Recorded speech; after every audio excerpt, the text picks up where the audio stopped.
অন্তর্বর্তীকালীন সরকার সংবিধানে নাই এবং গণভোট সংবিধানে নাই। আজকের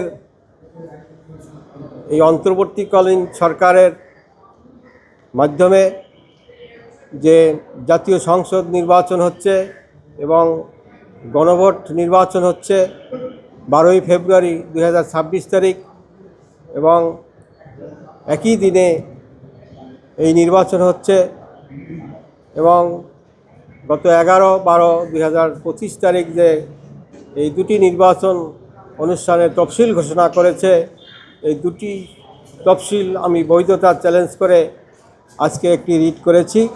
এখানে আমি চেয়েছি অন্তর্বর্তীকালীন সরকার সংবিধানে নাই এবং গণভোট সংবিধানে নাই। একমাত্র তত্ত্বাবধায়ক সরকার ব্যতীত এবং নির্বাচিত সরকার ব্যতীত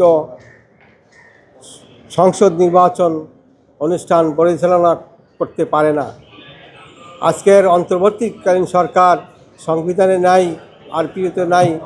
কোন কর্তৃত্ব বলে এই সরকার এই দুটি নির্বাচন একই দিনে করতেছে? কোনো আইনে নাই।